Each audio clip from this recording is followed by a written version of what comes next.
we'll pick up, and for those who have the text, if you're following, it's at the bottom of page 293, where Lama Tsongkhapa says, so here you can see the heading of this section is the indication that the number of the two truths is definite. Right? So what he's saying is, right, that it's definitive, right, that there are the conventional truths and there are ultimate truths, and that those are the categories that describe all phenomena from Buddhist philosophical perspective. And so here he said, I'll read through it. He says, if a given basis here means phenomena, right, like an existent phenomena, is positively set off as a false. So what he's getting at here, I'll just kind of describe it. Right? He says he's actually using logic, right? So he's saying either a thing is a false object or it's a non-deceptive, right? It's either deceptive or non-deceptive. And then he makes a point. He says that's exhaustive. In other words, that all phenomena you could describe as either being deceptive or being non-deceptive. There's no third category. That's what he's saying. And he's saying that, and actually he's pointing out this way. He's saying, because if you say it's non-deceptive, that means, by definition, it's not in the category of deceptive. And if you say it's deceptive, it means it's not non-deceptive. So he's saying they're mutually exclusive, first of all, right? Something can't be both. And then, right, and so what he's saying is, and that means non-deceptive in all ways, right? So the non-deceptive means completely non-deceptive in all ways. Otherwise, even if there's an element of truth to something, if it's partly deceptive, then it's deceptive. So he's saying you could categorize all phenomena into those two categories. So false deceptive objects, as we know from earlier in the text, are conventional truths. Then the completely non-deceptive objects of knowledge are ultimate truths. And so he says they pervade all groups of knowledge in a mutually exclusive manner. They also exclude any third group. Therefore, essentially, the two truths is a definitive way of describing phenomena. I want to ask you guys a question, though, like for those who have studied Buddhist philosophy a little bit. So Lama Tsongkhapa here in the Buddha, he's following the Buddha. The Buddha also says there are two truths. So that's Jeff. You can study Buddhism. So then how are there four noble truths? It's like, how can that make sense? If he's saying here there are definitely two truths, but also the Buddha taught four noble truths. How can that be that there are anybody? But how can that be, right? Because everybody knows, right? If you've studied Buddhism, right, one of the core teachings, for very first teaching of the Buddha, and after the Buddha achieved enlightenment, right, when he went to it's called Deer Park.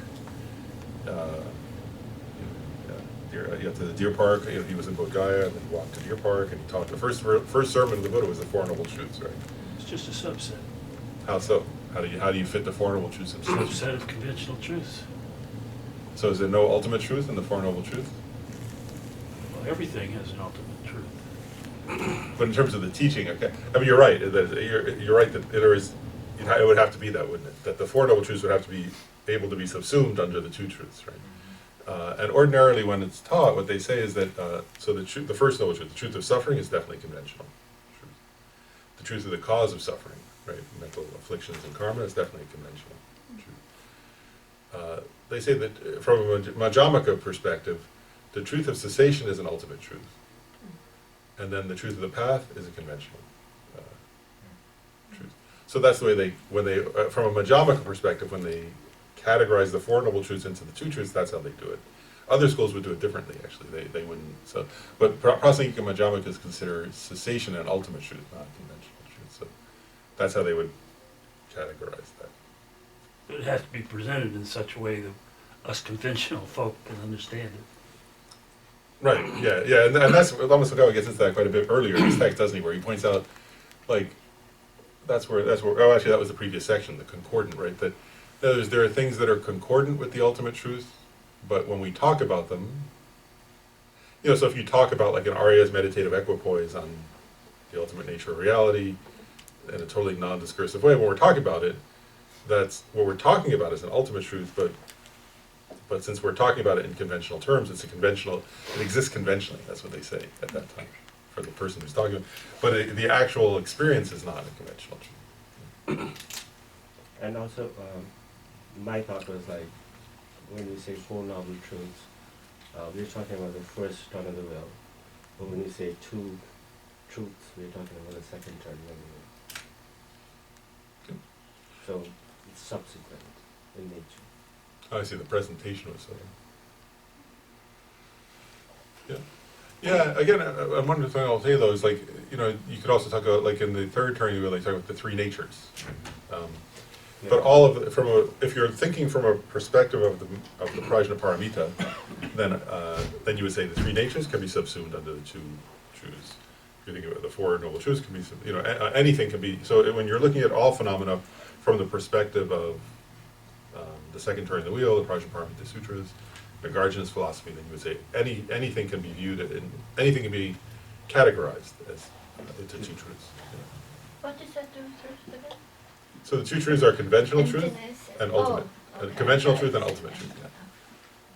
Yeah. But within the ultimate emptiness. So ultimate truth, remember from last time when we were talking about this, like the essence of what is ultimate truth. Ultimate truth is actually let's go back. Make sure we say it exactly right. He says, so the way he talks about it, I'm not going to find the exact phrasing probably quickly, but ultimate truth is, what he talks about is, right, ultimate truth is that which is realized by someone who's seeing emptiness directly, right? It's what's realized in a kind of meditative equipoise beyond the two elaborations, right? So they're realizing that it's beyond the elaboration of true existence, which is emptiness, right? And beyond the elaborations of subject-object dualism. So so ultimate truth is that object, the object realized by, like we say an Arya, right? So Arya means someone who's seen emptiness directly, in a state of meditative equipoise that's beyond the two elaborations. So elaborations of that things exist from their own side, and elaborations of subject and object, right? So that's ultimate truth. And then anything else would be a conventional truth. And with the idea being, right, only that experience is completely non-deceptive.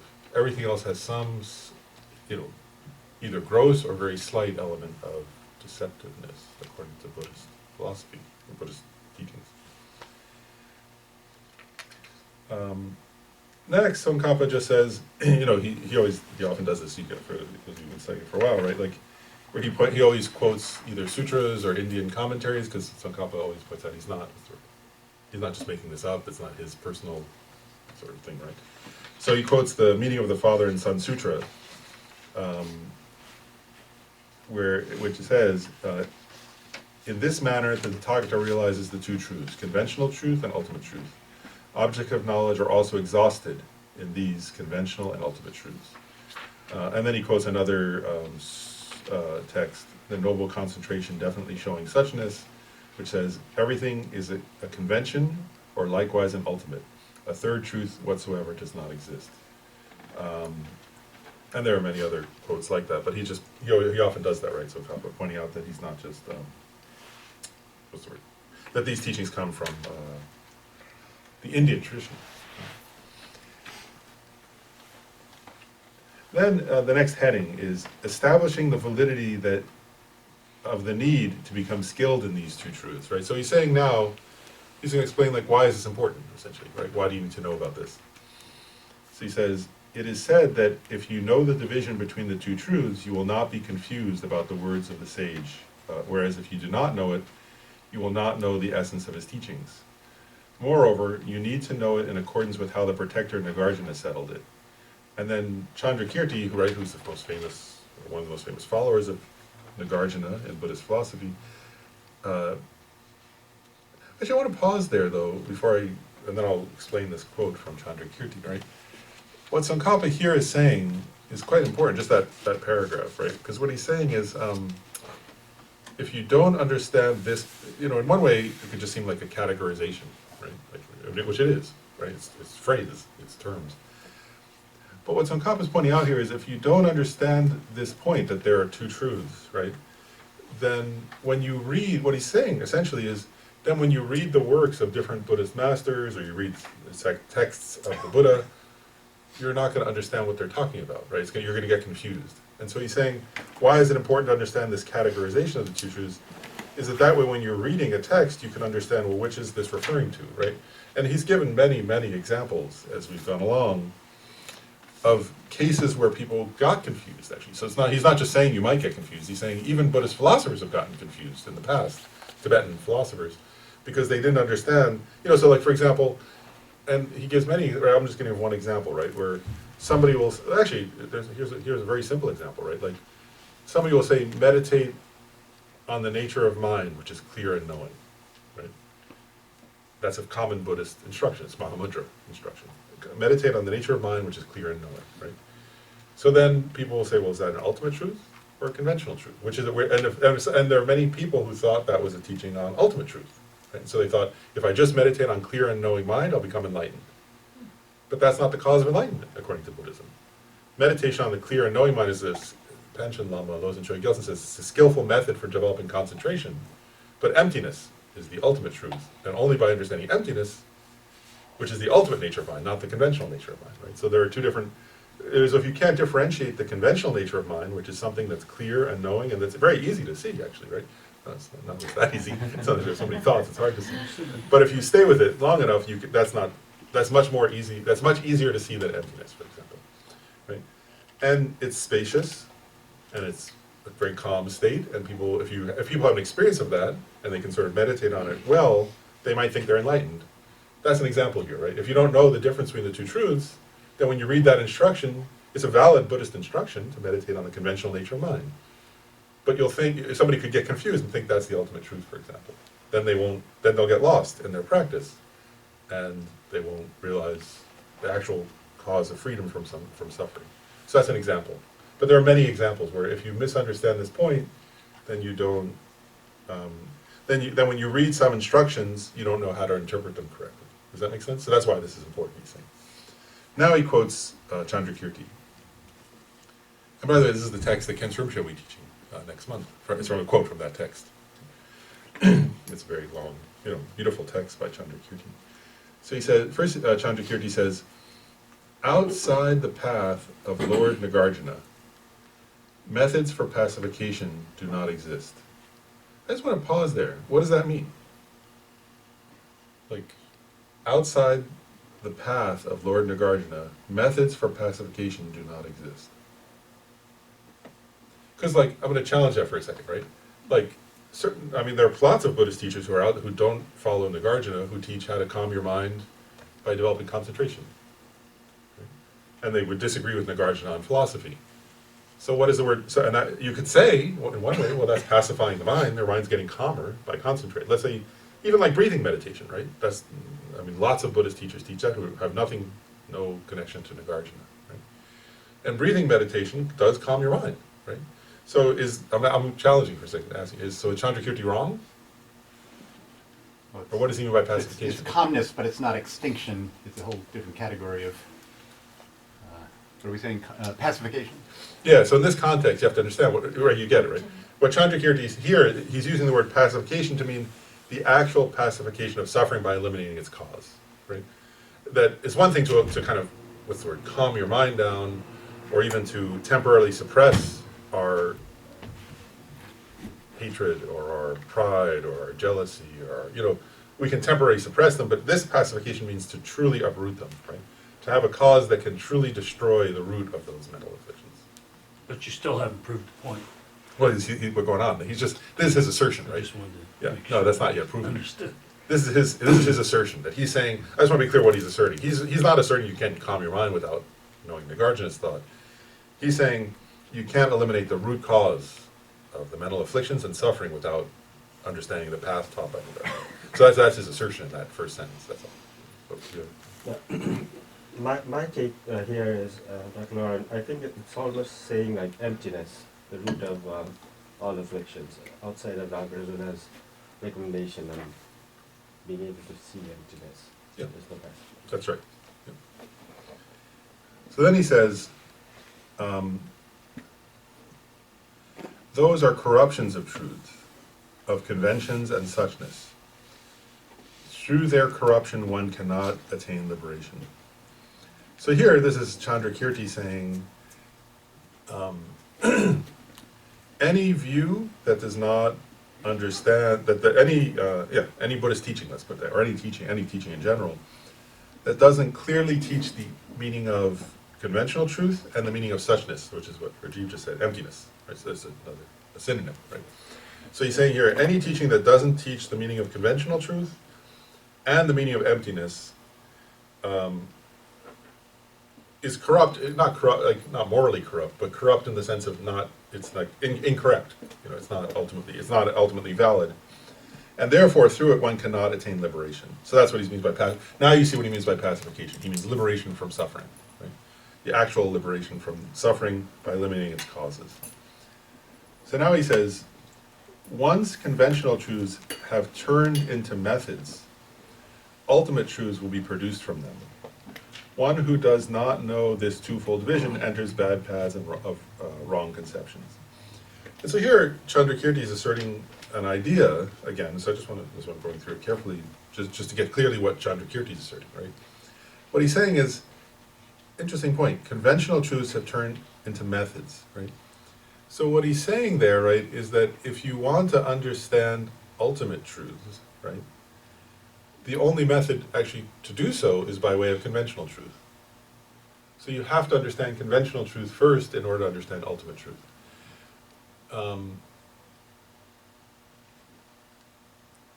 That's interesting, isn't it? I mean, just if you slow down, I mean, I just want, to me, these kinds of verses or something, part of the benefit of them, I mean, you know, if you just read it, actually, you may or may not get the meaning, but if you slow down and actually think about it, what's he saying there, right? Like, because actually, remember, like from earlier in the text, right? How does one understand the ultimate truth? Ultimately, eventually one has to understand dependent origination, right? And dependent origination is the nature of conventional truth. Right? In other words, so if you understand conventional truths as mutually interdependent, then that's the path to eventually understanding the nature of ultimate truth, right? And so, yeah, and so I know actually, and there are two ways to, I think actually, as I'm slowing down here, I think there are actually two different ways to interpret this verse. One is that, right? So in other words, if you look at any conventional truth object, right, and you understand how it's dependently arisen, right? Dependent arising is sometimes said to be a synonym for emptiness, right? So that's one way of understanding emptiness. Another way of interpreting this verse actually is, you know, also conventional truth, another way of saying method, right, is all the method aspects of the path are conventional truths, right? Like, so compassion, for example, is a conventional truth. Or enunciation of the causes of suffering is a conventional truth. Developing, you know, calm abiding is a conventional truth practice, right? All of those are related to conventional truth. So that's another way of interpreting that line, I think. So you can interpret it either way, in my view. But anyway, so by focusing on conventional truths, both in terms of method as a practice, but also on the nature of conventional truth, you'll eventually realize ultimate truth. So Tsongkhapa says, therefore it's extremely important for those who want liberation to be skilled in the two truths. And so that was actually, that whole thing was just a very short section, just saying, hey, there are two truths, essentially, and here's why it's important. Now comes a longer and more complicated section on, it's called the divisions of special insight. And so I want to slow down for a second and say a few things. This term special insight, right, that he is using here, like, is actually a term that's often, I mean, that people, if you have any familiarity with Buddhism, you come across it, but it's not always appearing that way, right? Because, like, first of all, in Sanskrit, that would be vipassana, right? And so sometimes even if you hear, like, people say they'll go on a vipassana retreat, right? So it means special insight retreat. That's what they're doing, right? I mean, that's what that term means, right? And oftentimes you hear, like, people talk about shamatha and vipassana, right? So shamatha is calm abiding, and vipassana is special insight. And the idea is that eventually you have to combine I mean, if you study Buddhism, whether you study, like, individual liberation vehicle or great vehicle Buddhism or even tantric Buddhism, any of them, they all have this thing, shamatha and vipassana. You have to have both. All Buddhist teachings say, if you want to achieve liberation, you have to have both of those, right? So, special insight, vipassana, or in, like, in Tibetan it's laktong, you know, and anyway, so Laktung? Laktong, Laktung. Laktong, yeah. So it's like for Vipassana, same. And then in English we would say special insight. At one point, also like right, you hear like people say, oh, they're going to insight meditation retreat. Essentially, and we'll get into that. That insight and special insight are related, but not the same thing. Special insight has a very specific meaning, but I think actually, well, usually when they say insight, I think they might be translating Vipassana. So maybe they're meaning special insight. I'm not sure, but there's a difference between insight and special insight, which we'll get into. But so this idea of the divisions of special insight is important in the sense that all Buddhist teachings are about include that. That's first of all, and he's going to say this in a little while. Whatever type of Buddhism you study, it includes teachings on special insight, right? Vipassana. So first he says, and actually I'm gonna some parts of this. So this is the middle length, right? Everybody knows this is the middle length treatise by Lama Tsongkhapa on stages of the path. There are a couple of sentences here that I'm going to supplement a little bit from his great treatise. The great treatise is longer, that's all. And there are a few sentences where I was going, oh, it's not as like, it'd be useful to have a little more explanation, so he does that in the great treatise. The middle length treatise he shortens. I'll say one thing though, it's actually not just, this middle length Lamrim is not just, this is one of 3 volumes of the great treatise. Right? It's published in English. It's a wonderful book. But the middle length treatise is not just a shortening of the great treatise. If you study it carefully, you'll see some sections of it are just shortenings, like where he just leaves out some quotations and shortens. But there are some sections where it was written, but this treatise, the middle length treatise, was written much, much later in his life. And especially in the section on emptiness, there's a lot of material that he presents that's new and original, that's not in the great treatise, because there were, I guess, points he still wanted to make about the nature of reality before he passed away. So it's not just a shortening of this text, but some sections are shortenings of this text. Okay, so the first point he makes is, so divisions of special insight. So he starts off by saying prerequisites for special insight. Once you gain the view realizing the 2 types of selflessness, having attended to the prerequisites of special insight as explained above, you should cultivate special insight. So one point is, he mentions prerequisites to special insight. In the great treatise, this is where I thought, okay, we should refer to that a little bit. He says, there he quotes Kamalashila, the great Indian master who came to Tibet and taught in Tibet, taught in India too, but in one of his second stages of meditation, he lists 3 prerequisites for special insight. One is reliance on an excellent being. So an excellent being means like a teacher, and it should be a teacher who himself has realized special insight, right? If you're trying to realize special insight, then you should have a teacher who has realized special insight. So that's the first. Second is genuinely pursuing extensive study of the explanations of reality, right? So with that teacher and also in text, studying the teachings on emptiness in detail, and then appropriate reflection, right? So that what he's getting at there is it's not enough just to read those texts, you have to then reflect or contemplate deeply in your own self, right? As I said before, because there's a wisdom that comes through listening or study, that's actually a kind of, as we've said before, the listening that comes from study is a kind of wisdom, actually. It's a wisdom, but it's the wisdom that comes about through the power of someone else, actually, right? Whereas you hear somebody talking, you go, oh wow, like you kind of get it, or you're reading in a book and you kind of go, oh, I get it. But it's through the power of someone else's words.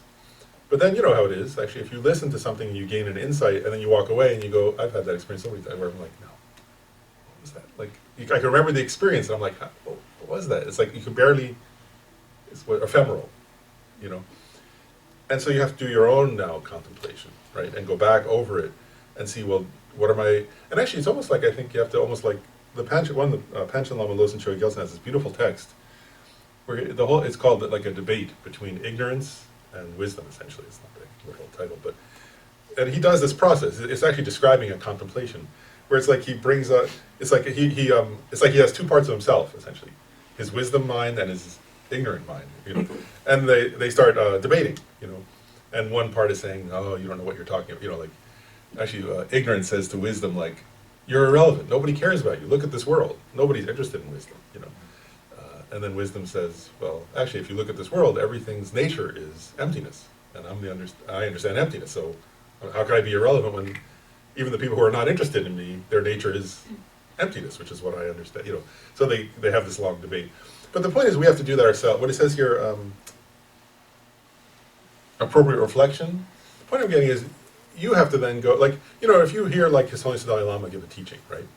You may go, wow, oh, I get it, you know. But then, like, if you actually, I think it's a really important point. Then if you go like check, how do I live my life? Is it in accordance with that teaching all the time? No, right? Like you might say, it's great to practice compassion, but then if you check your own life, you notice you're quite often selfish, right?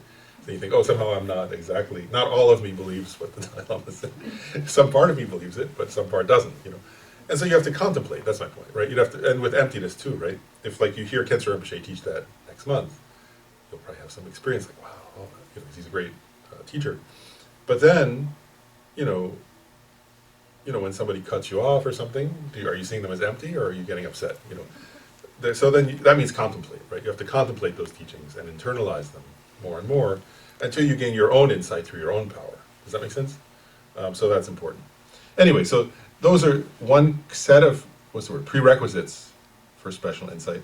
There are others that are sometimes listed, like, you know, purifying negative karma, accumulating positive karma, one is developing concentration and so on. So there are many prerequisites, but that's a list of 3. And he mentions here also, developing calm abiding and so on. But okay, so that's the first thing is you have to, then the actual divisions of special insight, which is what we're talking about, right?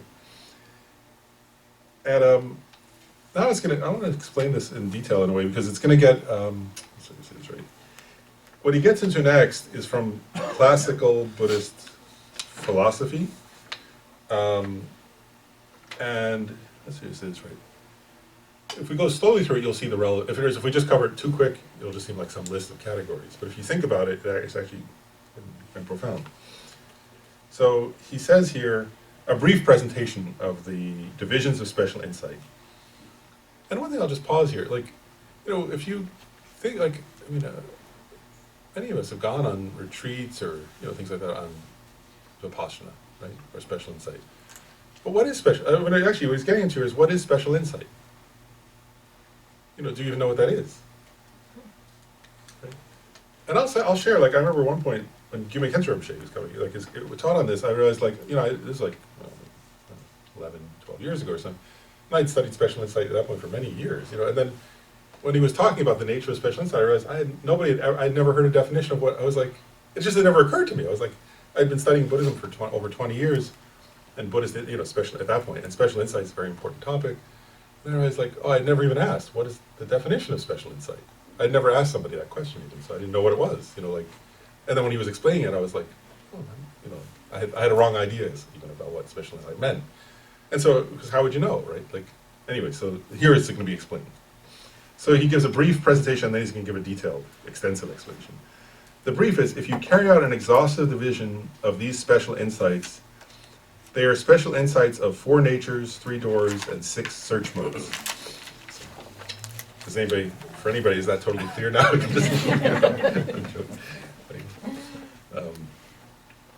Three lists. 3 lists, exactly. You can say. It can be 4 things, 3 things, or 6 things.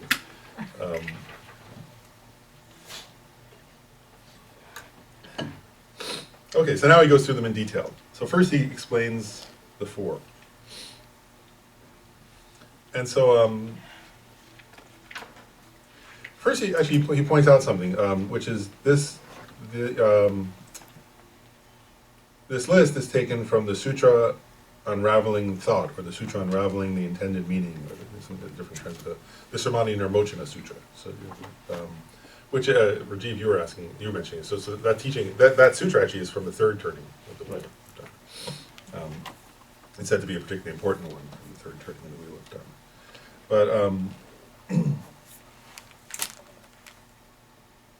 and he points out here, I'm just going to say this quick because then we'll go.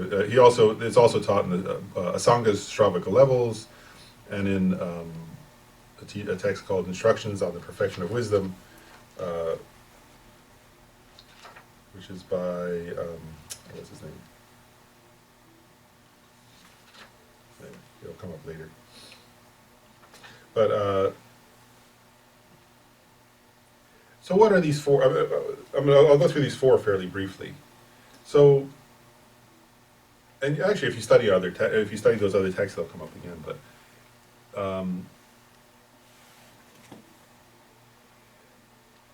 you could actually, these four are in two categories. This is where I want to slow down for a second. One is special insight observing the varieties of phenomena, and special insight observing the actual mode of phenomena. So, and then each of those has two, so that's how you get four, because 2 times 2, right? So of the special insight observing the varieties of phenomena, there's what's called either full or thorough investigation, and that's special insight observing the coarse varieties, varieties of coarse phenomena. And then there's, so that's full investigation, and then there's full analysis, which is special insight observing the varieties of phenomena, which observes the subtle. They're subtle phenomena. And then there's the same thing.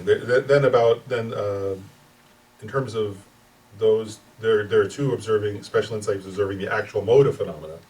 One is observing, there's a thorough investigation in that type, which is observing the coarse mode of phenomena. And then there's thorough analysis or full analysis, which is special insight observing the subtle mode, actual mode of phenomena. Makes sense? So if you think about it this way, there are two general divisions, which is here you get the first two, which is some special insights observe varieties of phenomena, and others observe the actual mode of existence of phenomena. But then among those, there are some that observe coarse level and some that observe subtle. Yeah, I don't quite get mode. We're talking about how, phenomena function, exists, like momentary or continuous, that sort of thing, or what's mode? We're going to get into that. Yeah, it's a good question, and we'll get into it. Because at first, when I first heard that, what I thought it meant was emptiness, which it can mean, but it doesn't only mean emptiness. It can also. At first, I thought, well, the actual mode of phenomena. Does that mean? My first thought when I was studying this topic was, I was like, does that mean that, or is this like the conventional and ultimate? Like, so when I first was reading, I was thinking, well, years ago, right? When it was like, well, are the ones observing the varieties, that's clearly conventional, right? But then when you say the mode of phenomena, my first question was, does that mean emptiness? And it can, but it can also mean other things, like their conventional mode of existence, which we'll get into what that means. But it's a good question, right? Because that's we have to understand that. But I want to point something out here that's quite important, right? Because I'm going to share another misunderstanding I had years ago, which was, I had at first thought, well, special insight, right? I mean, calm abiding, so shamatha means calm abiding, right? And that's where your mind, you have bliss and pliancy, and your mind stays single-pointedly on its object, right? But then vipassana, special insight. Before I had studied this, what's being taught here, right? I had thought, well, special insight must be about emptiness, right? That's like insight. I had sort of assumed insight must mean selflessness, emptiness, the ultimate truth. Right? But very clearly, right? If you start to study this, it's like insight into emptiness is not the only kind of insight. Does that make sense? There are many types of insight that one can have. And I'm going to just elaborate a little more, because I remember contemplating this at the time. He's not saying all of this, but I just want to share it for a moment. Because even for example, if you see where somebody's, there are, for example, instructions in the some Theravadan schools, for example, where they'll talk about somebody doing vipassana meditation, where they're focusing on sensation, right? And they're focusing on different areas of sensation, right? Like sound, smell, taste, touch, mental phenomena, and so on. And you could pause and go, well, that's not emptiness. So how is that vipassana, right? Well, that would be vipassana, right? Special insight focused on the varieties of phenomena, right? Where the person is gaining insight into how things function, into the nature of visual experience, the nature of sensory, of auditory experience, the nature of olfactory experience, and so on, right? So those are kinds of special insight. They're not special insight into emptiness yet. Does that make sense? So that's why it's important, this point that there are all different types of special insight. Is one of them, and later Tsongkhapa is going to say, he's mainly going to focus himself on special insight into emptiness, because that's the most important form of special insight for those who are seeking liberation. But actually, if you start to think about special insight into the varieties of phenomena, that would mean there are actually limitless forms of special insight. Right? There are many, many, many kinds of special insight that a person could have, and one of them is going to be special insight into the ultimate truth. Does that make sense? But there are many other types of special insight. And does that make sense? Just want to double check. Can you define special insight versus insight again? I didn't define it yet. Tsongkhapa defines it later. Do you want me to wait till he does, or try to Well, do it? Spoilers. I can wait. Okay, all right. We'll I've wait been for a waiting for a second. long time. He does. He defines it very clearly, or he doesn't. I mean, after the in the here he'll define it. It's the 4, 3, and 6. But okay, so you get the 4. Oh, excuse me, Yeah, sorry. can you comment on the difference between the subtle and the coarse aspect? Is because I remember the subtle and coarse mind, Yeah. but it might be, No, this is something different. Good Yes. question. Yeah, so in text they give an example where they talk about so in terms of the variety, right, of phenomena. You could like a gross level would be like let's say this right, like a gross form, like trees or bodies or chairs or and so on. A subtle level would be, for example, atoms, subatomic particles, like so insight into those kinds of understanding subtle levels of form. And then, for example, there's an example, gross variety would be, they talk about this also in terms of impermanence, for example. Gross impermanence is gaining our insight, special insight into the fact that we're going to die. That's a gross level of special insight. Subtle level of special insight into impermanence would be the recognition that things change instant by instant. Every instant, there's what do they say it? They sometimes put it this way. They say, things don't abide for a second moment. That everything changes in every single moment.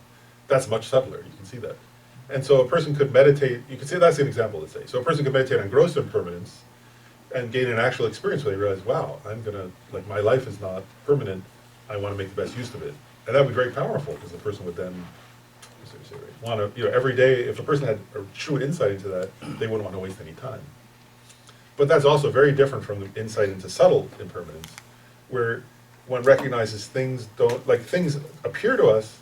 It's funny, right? Like you look at somebody, and then you look at them a minute later, you think, well, that's not changed. But then if you see them like 25 years later, if you haven't seen them, you go, wow, they're really old now. It's like, right, like by comparison, we don't realize that that's a process that's happening every instant, right? So the point is, if you gain insight into that, that's totally different experientially, right? That person, then you wouldn't grasp at things in the same way. You wouldn't have the same kinds of attachment and clinging to things. So that's an example where there's a gross level of impermanence and a subtle level of impermanence. There's a gross level of form, which is outer form. There's a subtle level of form, which is this kind of atoms, for example. So it's more minute, more subtle, more like that. And then in terms of for example, emptiness. There's just taking that as an example. There's also like a grosser level of understanding selflessness, which is understanding that things don't have a permanent self, that things don't have an independent self, that things don't have a singular self. But those are gross from a Majjhimaka perspective. From a Majjhimaka perspective, the subtle level of selflessness is that things have no inherent nature at all. That's a subtler kind of object. So they're gross and subtle in all those different examples.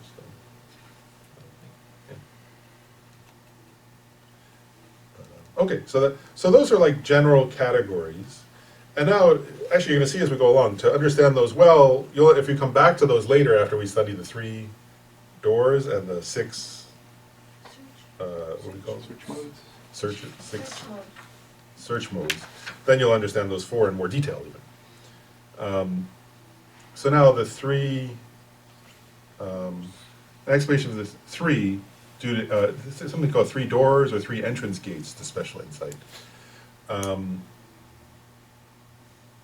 I'll read the list here. The 3 doors or entrance gates are arisen from a sign, arisen through searching, and arisen from individual investigation.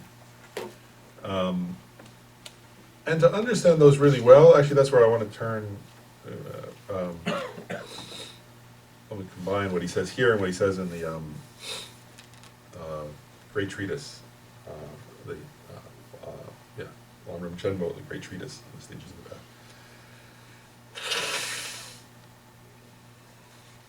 Where he also, he actually quote there, here he just mentions that it comes from the Sutra Unraveling the Intended Meaning, but there he actually quotes where the Buddha in that sutra lists those three.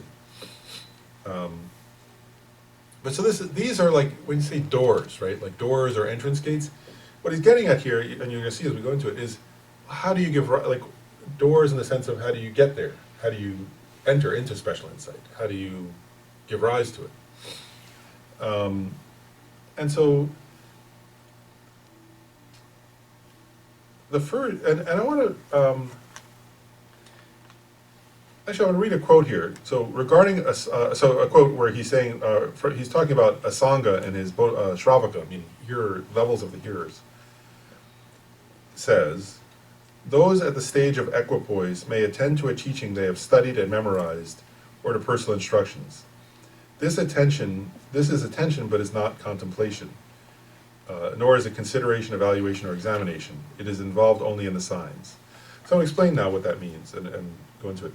So what he's saying here is, first of all, and this is starting to get it, we're not yet fully answering your question, but we're starting. Anyone can have an insight, right? If you contemplate something, or listen to something, or study something, or think deeply about something, you can have an insight. Here he's making a point, he's starting to make a point, which he's going to make more later, which is special insight is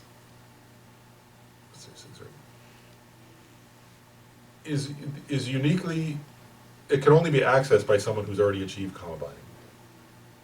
So in other words, we can have insight into emptiness, but to gain special insight into emptiness, you have to already have achieved karma binding. It's qualified. So it's qualified, or it's actually, one way of saying it is this, is that compared to a person with karma binding, our minds are very flighty and weak, actually, right? They don't stay with one thing very long. A person with karma binding can penetrate anything they focus on. So they have a much more powerful mind, actually, than we do. So he's saying here, so when he says, those at the stage of equipoise, he's referring to somebody at that level, somebody who's achieved karma binding.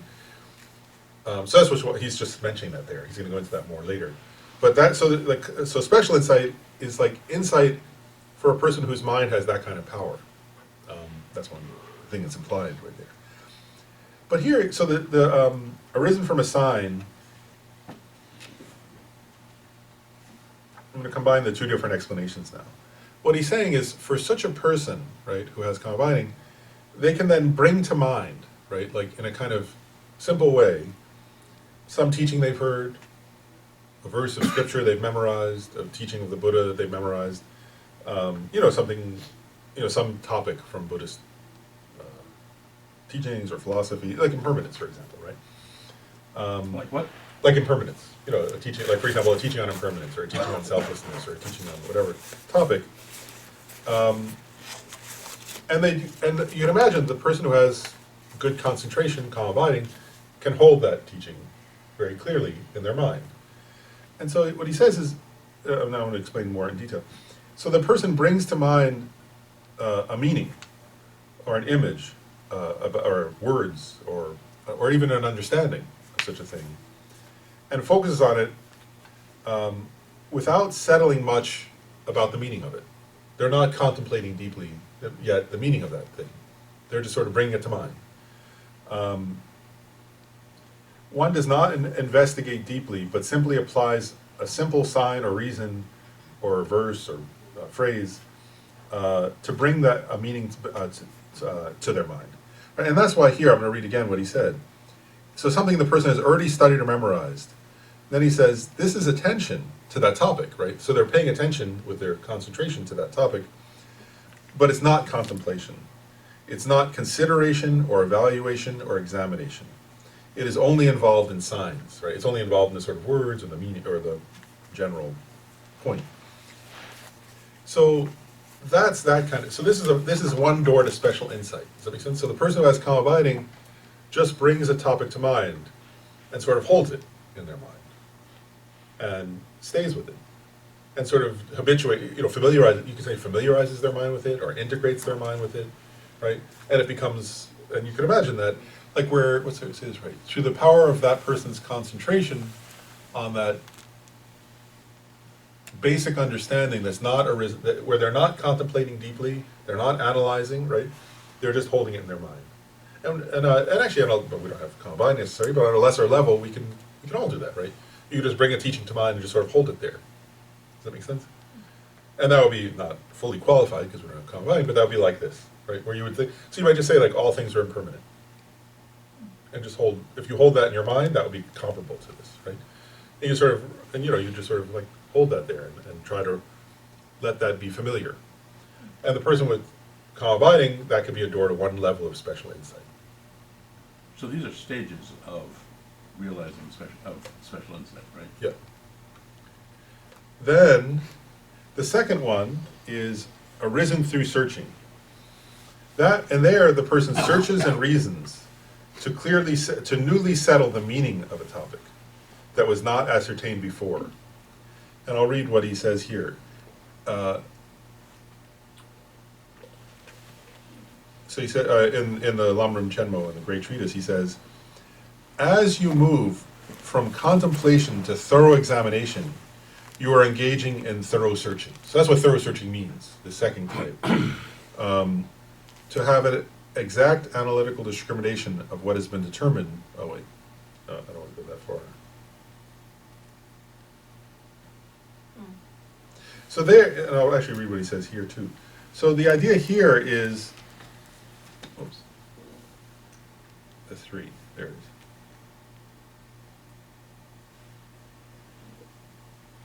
So the second, that's what we're talking about now, arisen through searching, settles the meaning for the sake of ascertaining that which has not been ascertained before.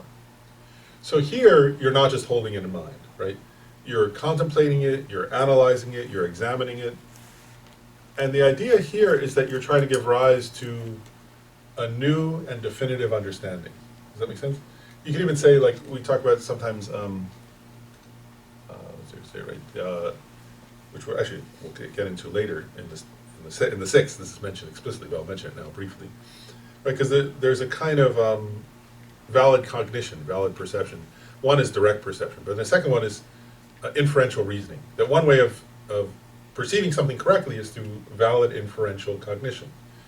And that we have that ourselves, right? Like, so for example, if you see for example, if you were somewhere in Northern Virginia and you saw like a whole bunch of fire trucks and heavy billowing smoke and firemen and firewomen running with their things on, you could inferentially reason that when you saw the billowing smoke and the fire trucks, that there's a fire.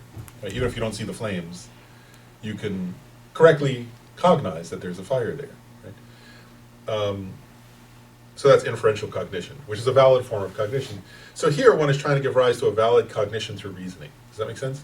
And you gain a kind of, what he says here, a fresh or a new insight because of your own contemplation and thorough investigation and examination of a topic. So here you're not just like bringing to mind some topic like all things are impermanent, for example. That's a Buddhist line, right? Here you'd be analyzing, well, wait a second, like sometimes I feel kind of permanent. Like I feel like the same person as yesterday. Am I the same person as yesterday or not? You would analyze, right? Which is true. Am I permanent or am I impermanent? So it's more experiential than the first one. Yeah, it's more experiential, but it's also it's more active in a way. Like you're actively contemplating and analyzing. You're not just being passive and holding something. You're actively sort of investigating it and analyzing it and sort of like, yeah, it's also like that. So yeah, you're being active, you're investigating, you're analyzing, and you're trying to give rise to a new, fresh understanding of something that you've not understood before on some topic, and particularly emptiness, for example, right? Somebody who's not understood emptiness could be applying the different reasonings that are taught in Nagarjuna's texts, for example, trying to give rise to an understanding of emptiness. That would be an example of this also. So you wouldn't just, the first one you might just think of like, actually we do that sometimes, right? So a person might memorize a verse from Nagarjuna, for example, right? And if a person who had Kama binding and memorized that verse and then just brings to mind that verse and holds it in their mind, that'd be an example of the first, right? But then if they start contemplating that verse and analyzing that verse and examining and debating about that verse in their mind to some extent, and eventually they gain a kind of fresh insight, that would be the second kind of special insight. And then the third kind here is called arisen from individual investigation.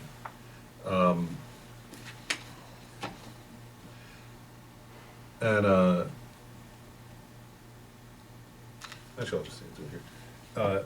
This one uses a reasoning one is done before to bring up an ascertainment in the present.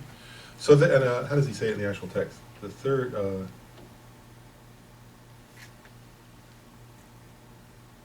third carries out an analysis that was done before of the meaning already ascertained. So here, the person has already, it's not to realize something new. In other words, the person has contemplated, let's say, a certain topic many times, has gained an actual insight into it, right? And then they go have lunch or something, right? Let's say, for example, right? And they come back to meditate. And now they're not going to freshly and newly investigate, and it's actually a different experience, isn't it? For that person, they're not like, we've had this to some extent, not special insight, but we all know the difference, right? There's a time where you freshly learn something and you go, wow, I never knew that before. Like you gain an insight, right? Here, the person has already gained an insight, but they're coming back to their meditation and they briefly apply whatever reasoning they used before to give rise again to that same understanding, insight, right? That same understanding, and then they meditate on that. So you see the difference there between the last two, right? One is to gain is where you're investigating and analyzing and contemplating to freshly realize something new. The third of the three is where you've already realized it, but now you've already realized this topic, but you sit down to meditate on it and you briefly, or you kind of reapply the same reasoning. It could be brief or long, actually, it doesn't have to be brief, but you reapply a contemplation that you've applied before to bring back up that experience, or to and actually, he doesn't say this, but we all know it's easier, isn't it? It's easier if you've already realized something to understand it than it is to freshly understand something. So basically, the inferential becomes a valid cognition at that point. So the repeated familiarization. Yeah, I think even on the second level, it could be a valid inferential cognition. But here, you're familiarizing with it over and over again. At one point, I'm going to pause here to notice, because now you're going to see the relationship between, he mentioned it later, but I'll just mention it here. One point is you can see how these three would apply to the first four, right? Whereas, because the first four you could be contemplating gross impermanence or subtle impermanence, right? But you could do any of those. You could bring to mind just a verse, like all things are permanent moment by moment, right? That'd be the first of the three, right? Or you could analyze that, or if you've already realized it, you could then go back to that realization. So those three could apply to any of the four types of, right, special insight into any of those four types. One other thing, go ahead. So Dr. Lauren, just a weird question here. So this, the part where we are saying full investigation and also full, what is the other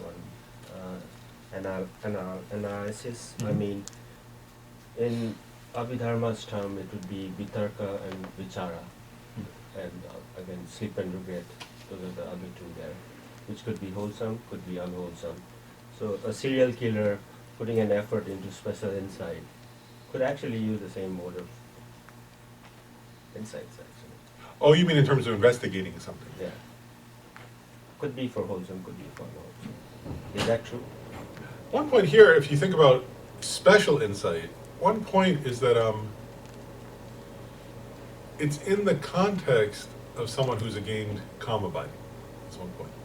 So in other words, and for a person who's gained Kama binding, it doesn't have to be into emptiness, right? That's what we already said. But I'm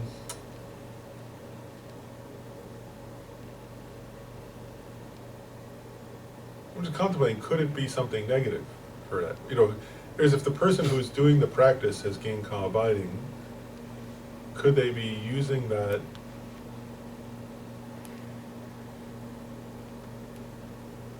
It's an interesting question, because like if they're what I'm pausing to think about is at a certain level, there comes a point where all the mental afflictions are suppressed. So at that point, they couldn't be doing something. If you're not talking from like calm abiding point of view, just the normal gross level insights. Yeah, then it could be, for sure. Solving for stuff definitely applies that you can do a full investigation, do a full analysis of the stuff. And Yeah, so if we leave out the word special, if we just say insight, then yeah, for sure. Okay, you just equated calm abiding with losing all your mental afflictions. Does that have to be the case, or are they connected in any fashion, or?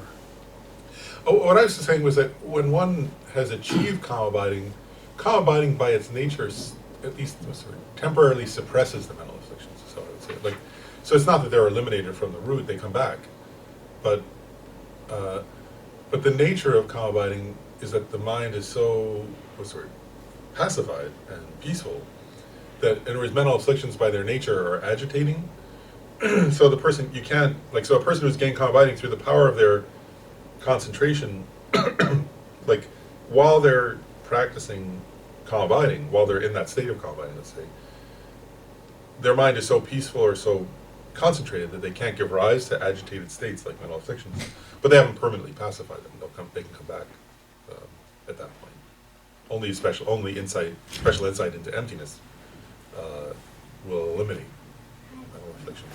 So it's a temporary suppression. Does that answer your question, though, or not? Or is that you're asking a different? Sounds good. I don't know if you're asking something different, but. Oh, and I was going to read one other quote here, I think. Where is it?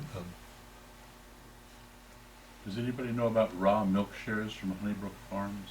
Am I in the right It place? could be next door. They're Oh. It's not here. they're helping. Thank you. do you Except do? 109, I'm sorry, guys. Oh, no, we're 108. Thank you, have a good day. You're welcome. Too. Oh, okay. I'll read this as a summary.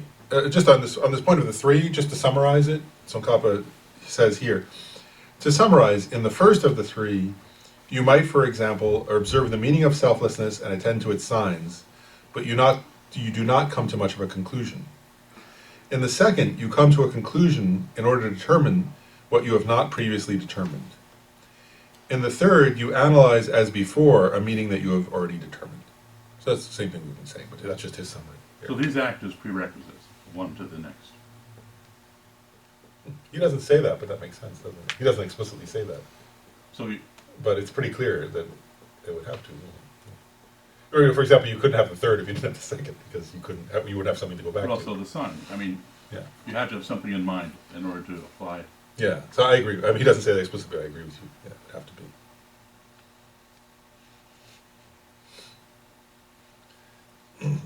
So the spatial insight, is it part of the emptiness? So now it's very clear, isn't it? I mean, it's making more clear now that there are many types of special insight, and the most important of them is special insight into emptiness. So like, you can have special insight into other topics, and that's good, but it's only special insight into emptiness that's the most important of all the types. So there are many, many types of special insight, but by far the most important one is special insight into emptiness. And you're going to see at the end of this whole section, Lama Tsongkhapa says, now I've explained there are many types of special insight, and there are different categories of special insight. And then he says, I'm only going to hear talk about special insight into emptiness. Is what he says at the end of this section, because that's the most important. So, yeah. And now, yeah, okay, so we'll do this. We'll go through this time. So now he says, I think, yeah, in order to understand how you give rise to special insight, it's useful, so it's good to do this. So now he says, a brief and a more detailed explanation of the six investigations, or six, what do we call it here? Search modes. There he calls it search modes, and this one here they call it investigations.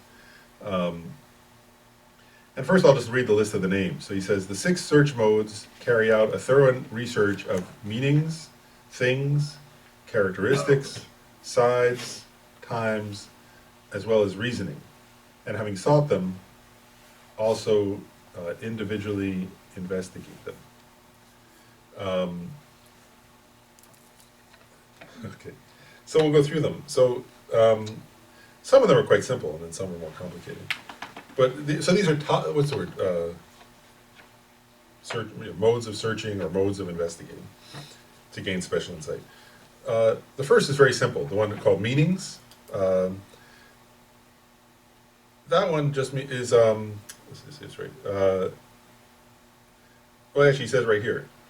The search with regard to those six. The research of meanings is the research. What is the meaning of this word? So essentially, it's just exploring the meaning of words and making sure you correctly understand the meaning of terms and words. It could be something like, and here in this is a commentary I took the pages out from Geshe Jampa Gyatso. It was given at Institute of Lama Tsongkhapa in Italy. But it could be a Sanskrit term like abi, from Abi Samaya Alamkara, which means higher.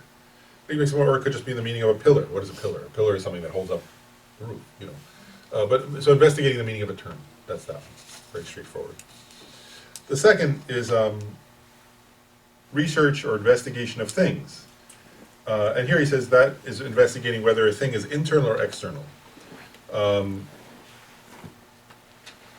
And he gives examples here. He says, so an internal thing, for example, could be the six consciousnesses, the six sense powers, things that are internal to your own being, or it could be external things, like mountains, rivers, and trees. So that's investigating that. Then characteristics is the third, right? And here he says, so that's investigating investigating whether a certain thing is a specific characteristic or a general characteristic, and whether it's a common or uncommon characteristic. There, just to say a very brief thing, and Geshe Jampa Gyatso mentions this. What he's getting at there, in part, is like, this is not specific to Madhyamaka thought, but in some of the lower, of the four tenet systems, in some of the lower tenet systems, they make it's a very important distinction they make for them.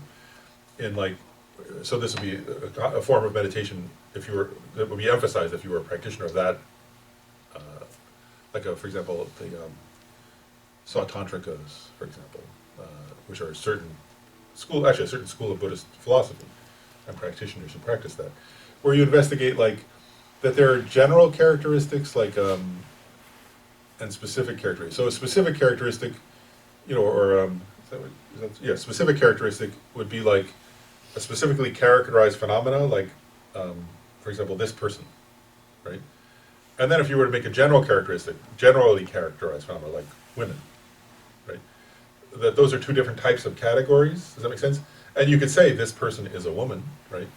But woman is a general characteristic, whereas that person has also specific characteristics. And so it's differentiating those things. They emphasize that differentiation because they make a point that generally characterized things are just concepts, from their, they say, whereas specifically characterized things they say actually exist. Of course, Madhyamakas would disagree with that differentiation. But anyway, that's one way. And then there are common and uncommon characteristics. So characteristics that are common to a whole group of things, and then there are certain ones that are uncommon and specific to a certain phenomenon. So that would be an example of that. Then next one is researching the classes of sides. Is that how they? Yeah, sides. That's how they translate it there too.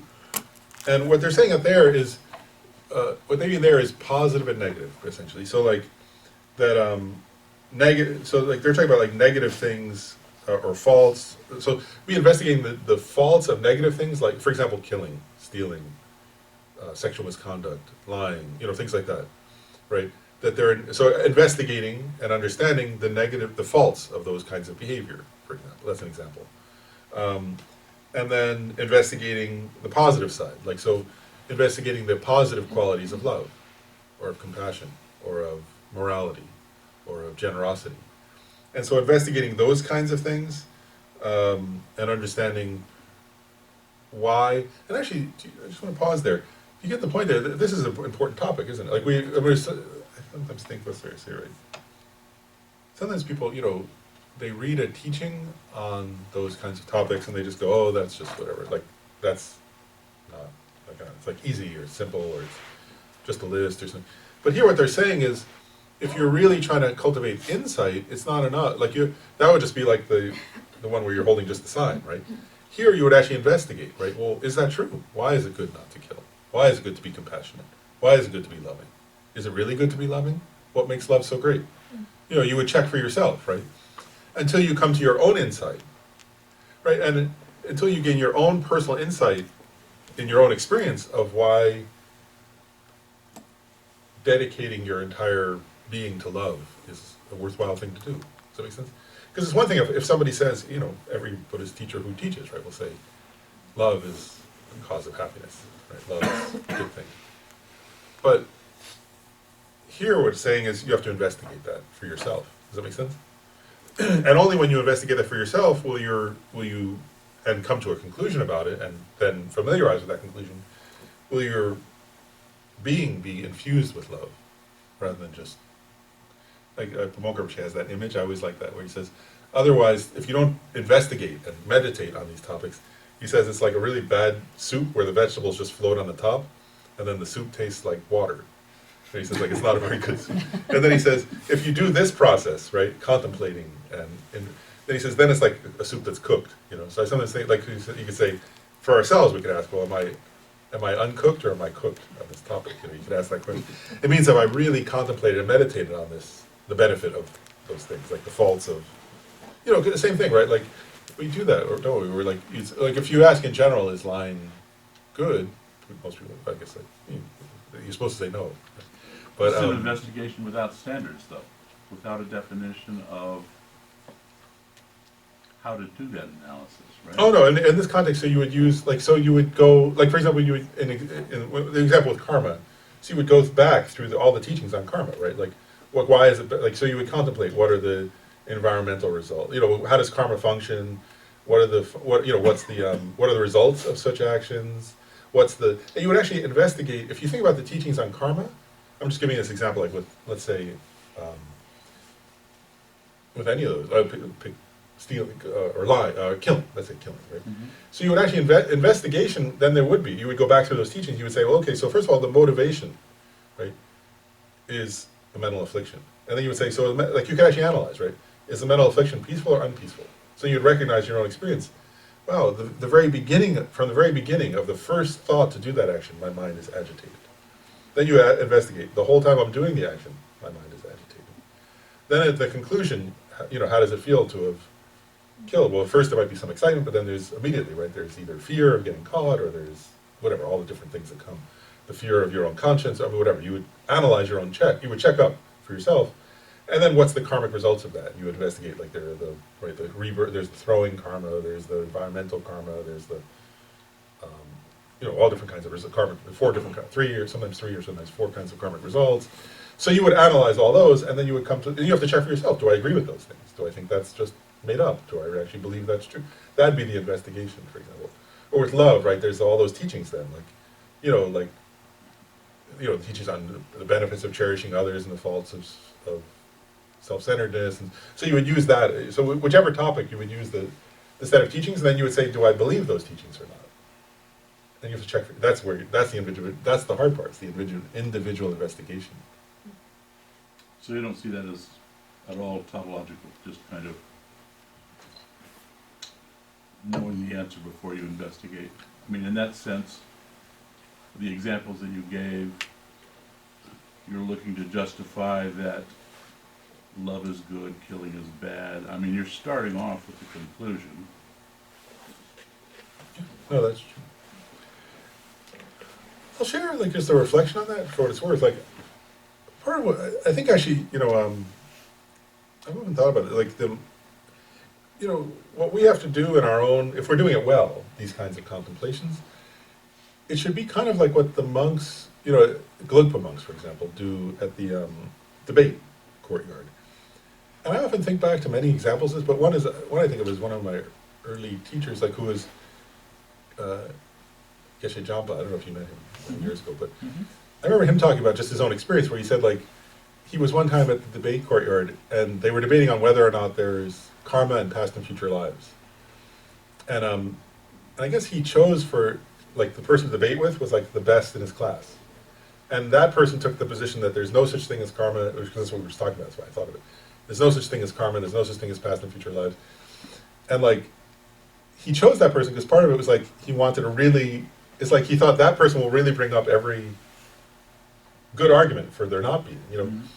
And he was saying, like, as he was going through it, he was like, there were points where they were both really happy because they were trying to, it was like, they were actually trying to learn, you know. And they were both happy because it was like, they were reaching a point where they were like, well, maybe they were going to come to the conclusion that Buddhist teaching is wrong. And they were like, oh, this is great, you know, like, because the guy was really making good arguments. You know, and then Geshe Japa said there came a point, and he once was sharing this, he was saying, there came a point in the debate where he realized why that guy's argument was incorrect. Like from his own, like it was like he actually got it. He was like, wow, this guy's argument seems correct, it seems correct, about like maybe he's right. And then he was like, oh, there's an absurd, if I follow his argument enough, there's going to be an absurd conclusion that's obviously false.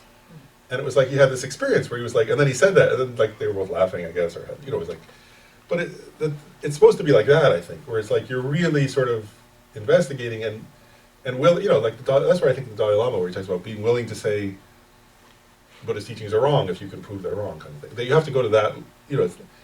Otherwise, it's not a proof actually from your own experience. I think you're getting at a really important point in a way. Sorry, did you have a? I'll just, and I think we're there, but trying to clarify which meaning of the word sides, and it does sound like, you know, this side of the issue, that side is, you know, objectivist, self-interest good, Buddhist perspective, maybe not so much, as opposed to like aspects, sides of a house, or. You know, Yeah, no, here they mean good and bad, or black and white, or whatever. No, I mean good or bad is really the way they're talking about it. Thank you. Yeah, but Dr. Lauren, you never know what is good and bad. It's only after the fact. Right? Whether you did something wholesome or unwholesome, you don't know. Right. You only know later. You think I know. Your karma will tell you. And that's a reality, though. Actually, the Dalai Lama would disagree. He disagrees, right? Because at his Actually, point, he agrees on that. actually, he says, what's the point? Actually, what the Dalai Lama points out is he says, I remember somebody asked him, do you have regrets? Because, you know, for example, like he tried to gain sort of independence for Tibet. So far, it hasn't worked. You know, they're not independent at all, right? They're totally under control of the communist government in China.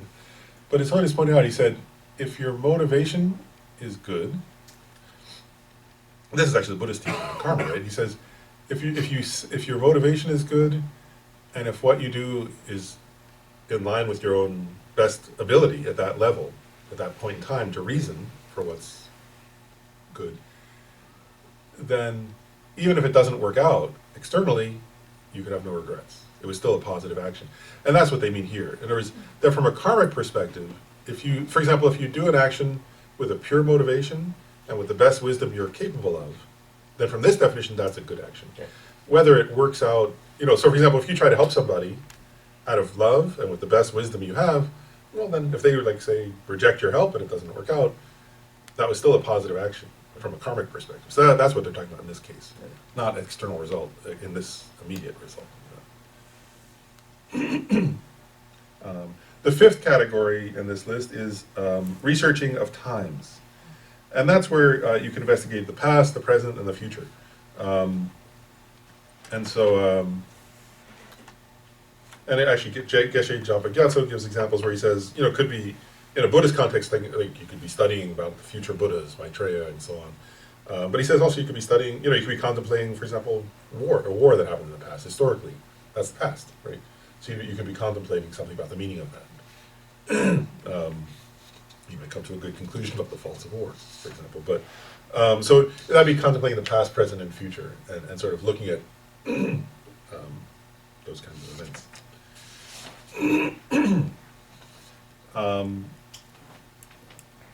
And now comes the last of the six, but it's also the longest set, which is the research of reasoning. And this is an often, more often, or you know, somewhat often taught topic, which relates to 4 types of reasoning that are sometimes taught in the context of Buddhist teachings on philosophy and debate and reasoning. So the first of these 4 types of reasoning So it's like we're in the sixth, it's always like this, right? We're in the sixth of the six, which has 4 subcategories, right? But anyway, 4 types of reasoning. The first reasoning is the reasoning of relativity or dependence.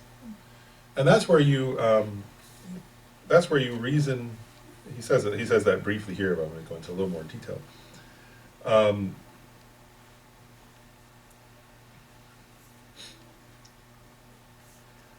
So, and that could be about, I want to put it, like, so that one, and actually, first of all, right, if we slow down for a second and contemplate, right, as I've said earlier, right, the reasoning of dependent origination helps one to realize emptiness, right? So, but there are many types of dependence, and, so it could be gross levels, and this, we're connecting back to even the first point, right, there are gross and subtle, right, so there are gross kinds of dependence, like, so for example, that having, if you want to grow corn in your yard or something, right? You're gonna have to plant corn seeds in your yard and water them, right? That's a gross kind of dependence, isn't it? Like, whereas that certain conditions lead to corn plants and other conditions lead to tomato plants, and so on. Like even all the kinds of gross, how do you build a building, for example, would be a gross kind of dependence, right, on the parts and on the process of building architecture and so on.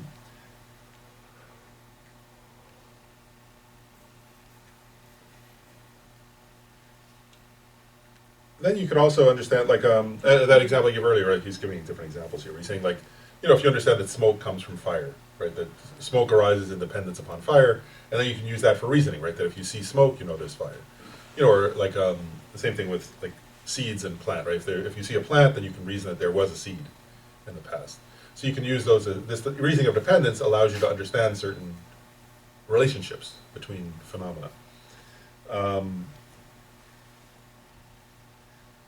It's funny, those 2 examples are two-way dependencies. Yeah. Actually, from a Majamica perspective, they would say all dependencies are actually two, right? Like, in other words, we usually say that ordinarily we say the effect depends upon the cause, but Majamikas always point out a cause isn't a cause without its effect. So it's mutual dependence, which is why it's not a cause from its own side. It's only a cause. So if you see a seed, there was a plant, and there will be a plant, right? You see a seed, or there can be a plant. Can be a plant. Yeah, can be a plant, yeah. Also, the conditions have to be there. Yeah, the conditions also need to be there. And the conditions are part of the dependency, so that's part of this reasoning. And, and also, like, conventional truth and ultimate truth are, he makes a point here, actually, I'll just say it.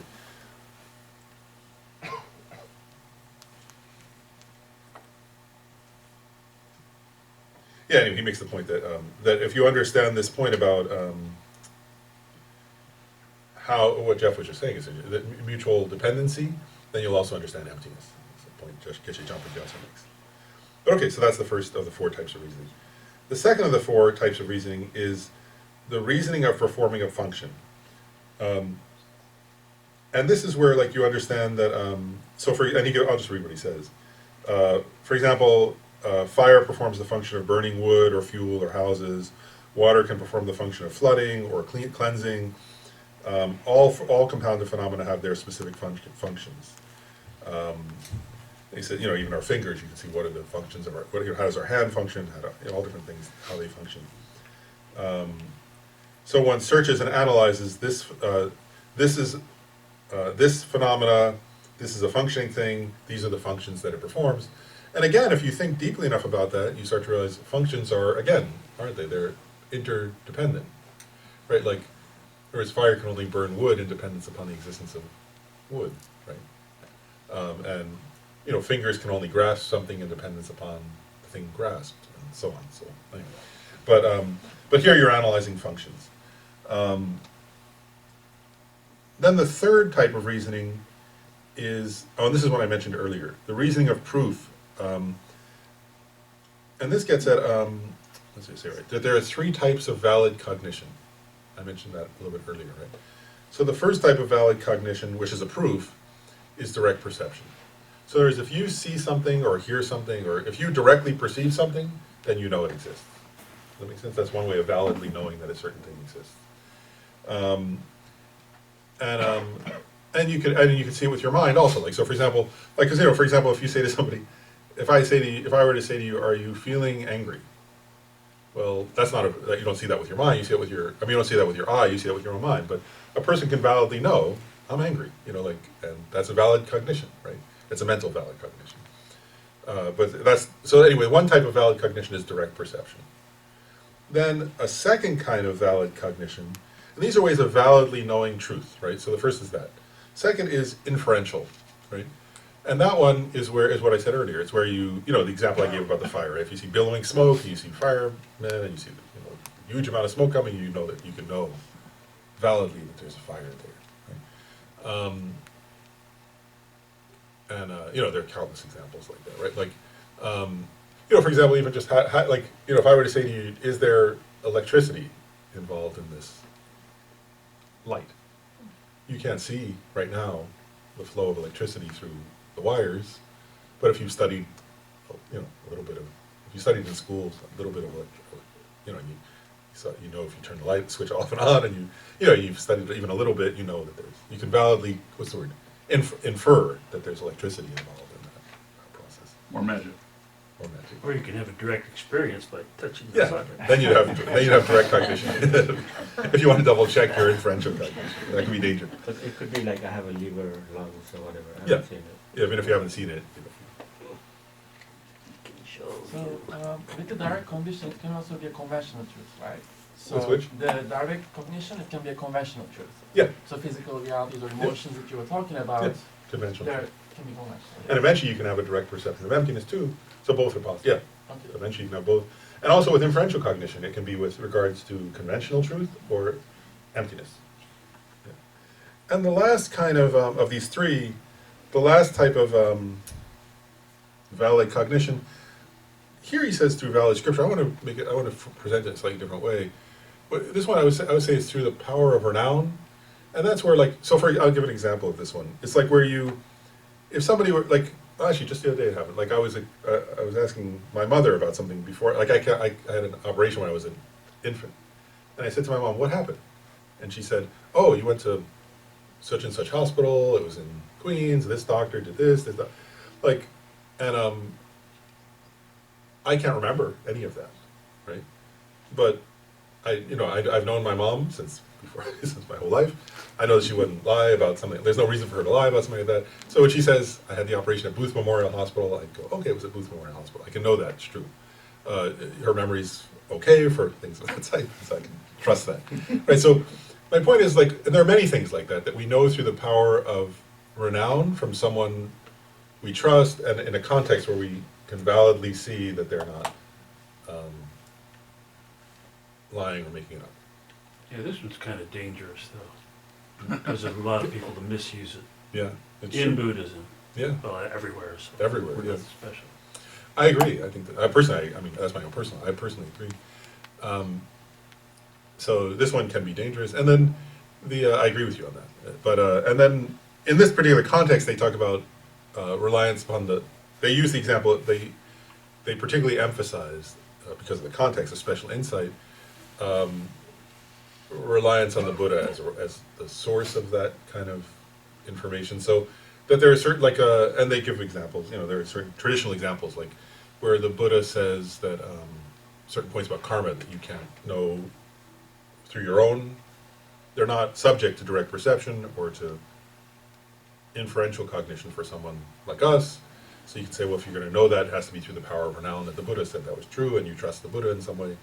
And and I guess I want to point out that the reason I use the example of my mom and the one about my own, I picked that example for a reason actually, which is it's relational.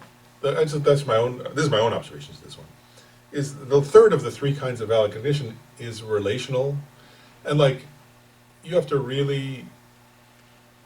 And actually, it's quite difficult, isn't it? Because even Lama Tsongkhapa, if you think about, for example, he wrote a famous text, one of his most famous texts is called The Essence of True Eloquence, differentiating the definitive and interpretive meanings of the teachings of the Buddha, right? And in that text, he talks about how he gives a humongous detailed teaching about there are things that the Buddha said that were skillful methods that are not definitively, that if you apply reasoning to them, they're not literally true. Let's put it that way. There are beneficial methods that are not literally true, and then there are other teachings of the Buddha that are literally true.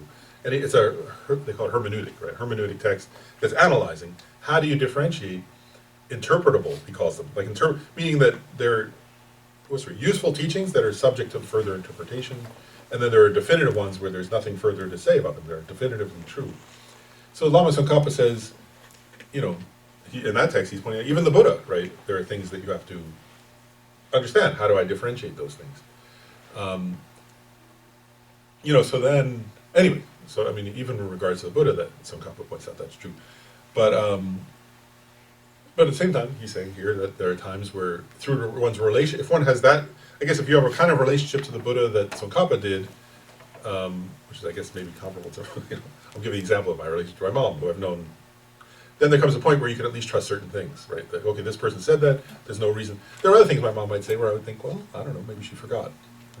Right? It's possible. I know sometimes she does. It would have to be but it's like, I'm just giving that example. In that context, I know that was huge. I mean, she was afraid I almost died, so she was like a first-time mother. I knew that was the kind of thing she'll never, as long as she has memory, that's the kind of thing she'll remember, because it was a very humongous event in her life, right? And so I guess my point is that this last one is relational and is contextual, if that makes sense. It's relation to that person and also to the context. So it means trusted source, and what is that trust? Yeah, what is that trust, and who's the source, and what's your relationship to that source? And so it's very specific, isn't it, to you, to your own, I mean, you have to determine that for yourself, ultimately. And also, I mean, given Tsongkhapa's hermeneutic text, sometimes people get that wrong. So, anyway. Dr. Lauren, there's already a karma built into that relational stuff you're talking about. Like in your case, the example you give, sees your mother because she's your mother. There's a karma involved there. Somebody's your guru because he or she is your guru. Could be a good guru, could be a bad guru, who knows? There's a relational component to that, which is called karma. And I will make one more point. To answer your question. I mean, it is a karmic relationship, that's true. And I guess one point that Tsongkhapa really emphasizes is, and it's Dalai Lama also emphasizes, is reason, is ultimately, we have to apply reasoning. And actually, I will say one more point, and this last one of the last point about the, what's it called? The first two are easier, isn't it? Direct perception is quite straightforward, and inferential cognition is quite straightforward. In terms of this third one, there's sometimes explained, he doesn't mention it here, but sometimes they make a point that in the context of Buddhist scripture, for example, where they talk about specifically the power of renown in relation to Buddhist scripture, what they say sometimes is that the Buddhist scripture, it can't contradict direct perception, or it's not, or you can't rely on it for that. It can't contradict reasoning, or you can't rely on it for that, and it can't contradict other valid scriptures, or you wouldn't rely on it for that. So that's one way of applying, where you're still applying a kind of reasoned context to whether or not you're going to accept a certain scriptural source as definitive, for example, or as valid. So anyway, you have to check. So for sure it doesn't imply blind trust. Like you have to, for it to be valid cognition, you're having to validate even that context that you have with that person, right? Yeah. For it to. Yep, that's right. That part is like a little challenging also. I mean, I'm thinking about like a lot of these teachings were, maybe over 1,000 years ago. And when you really try to read the history of it, there is no consensus of kind of what happened, right? I think I value, like the text over here at Tsongkhapa, because it's like more closer and I can be more sure that it hasn't been changed, or like it is closer to the truth. And I think like backtracking it through, but I find it sometimes hard to really gain confidence into something that has happened so many years ago there's a lot of conflicting information if you look at different sources. And even within the Buddhism, different traditions might explain certain turns of events differently, or they can interpret, different stories. Some people may believe it more, some people can say it's,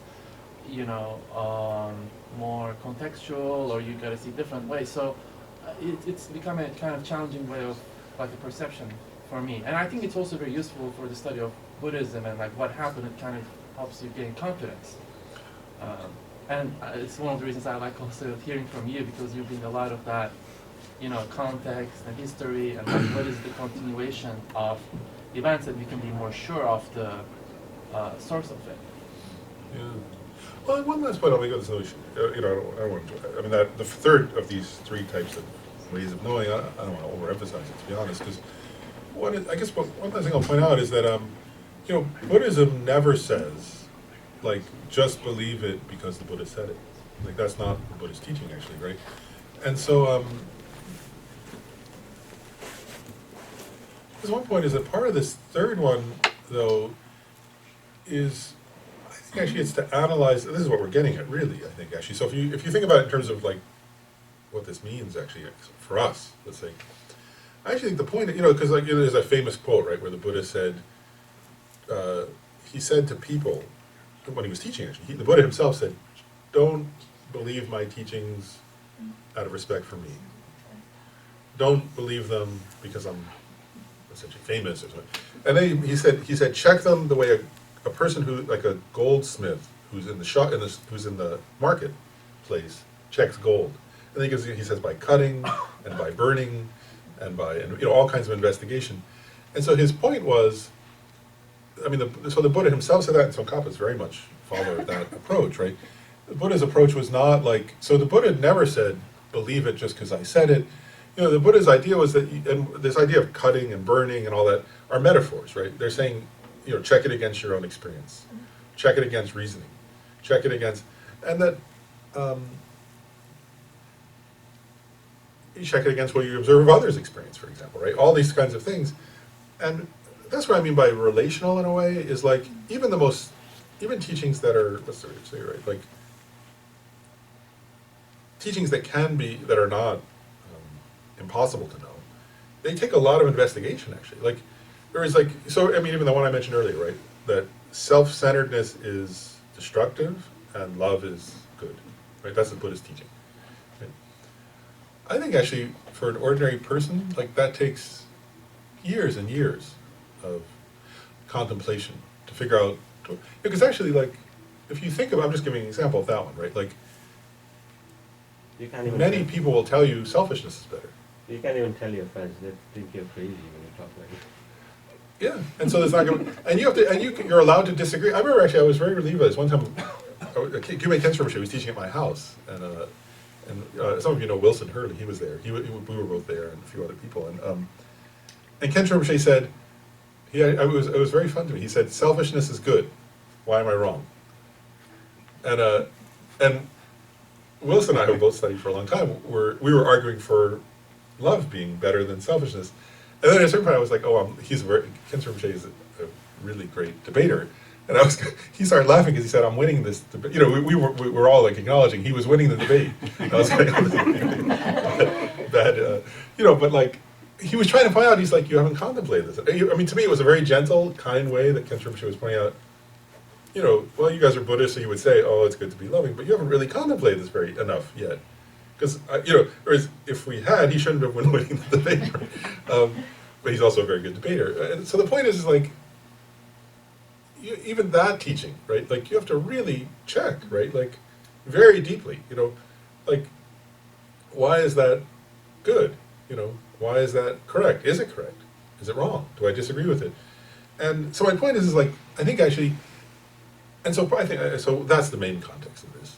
And I think part of the point is like, if you do that enough time, I think what Tsongkhapa came to, for example, there's a beautiful poem, right, that he wrote the day after he realized, or the day that morning he realized emptiness directly.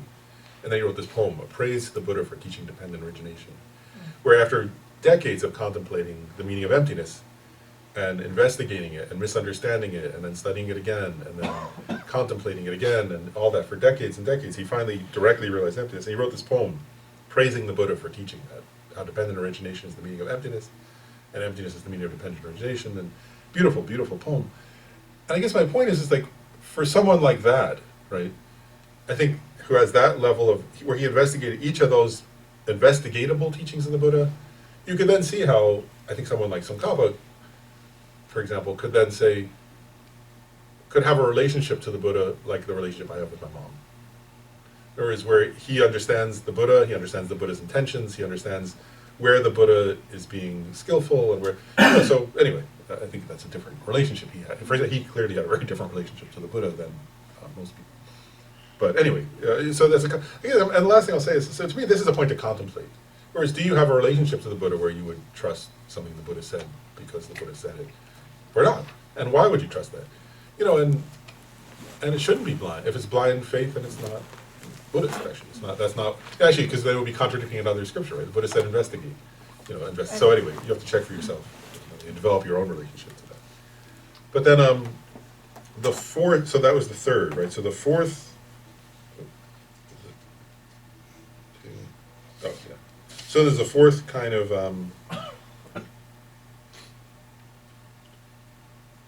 Okay, and then the fourth kind of reasoning is the reasoning of nature or of reality, and this is research. And this one, I'll just read it from here. This one can investigate. So the six, and now there are four of the six, and now there are three of the four. Anyway, that's the guy. Often Buddhist texts do that, don't they? But this one, when they're talking about the nature of things, I'm going to call it nature. The nature of things. It points out that it could be about three kinds of objects. One is nature's renowned in the world. And that is just things known to ordinary people, like that fire is hot and water is wet. And he makes a point, he says that one is really just, that one actually, it's kind of funny, isn't it? Like I want to say this too, like that one is really just based on what people, it's just on terms that are common in the world, right? Like, actually, I was thinking that, I'll just share my own reflection. I was just thinking about this. I was thinking, like, so for example, fire is hot, right? That's, in other words, what's the saying this? I was just thinking about this morning, actually, as I was thinking about this teaching from yesterday, rereading it. I was thinking, like, we say fire is hot, and that's true, right? Like, in other words, in our context, like, for example, like a, what do you call it? Like a fire outside, that you make like a camping fire or something like that, or a bonfire, it's hot, right? And that's just by the power of renown in the world. In other words, if you're with a group of people, you say, oh, be careful, that's hot. If your mom says that when you were a little kid, don't go too close, you don't want to fall in there. That's true, right? But then if you go to another, I was thinking of this, like if you go to science class in junior high, and you're studying the Big Bang, and then somebody says, well, during the early part of the Big Bang, it was at this temperature. And then it cooled humongously down to this other temperature, which is still much higher than the temperature of a camping fire. You say, oh, that's cool. Wow, that really cooled down to that temperature. And in that context, that's correct. Like that number of temperature would be correctly cool relative to the extreme heat of the initial Big Bang, right? So that's where he says, through the power of, what did he say, renown in the world, is it's contextual. It's in a certain context. Does that make sense? Like same thing. If you're in the context of the NBA, and you say somebody's 6'3", you might say, oh, he's a point guard. He's really small point guard. He's a very small person. But then if you were if you met that person in the store, you say, oh, he's really tall, So it's relative to context always. Does that make sense? So that's why it's renowned in the world. But it's still valid in that context. Then another nature is, they call it inconceivable natures. And those are studying things, that's where you're reasoning or studying about the qualities of Buddha, which are said to be inconceivable. And then the last is the, here he calls it subsisting natures. Anyway, and I think that one is referring to emptiness.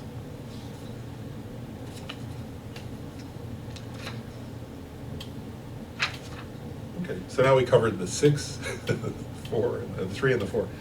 I just want to now integrate them a little bit, and because I warned you guys right at the beginning. This gets technical.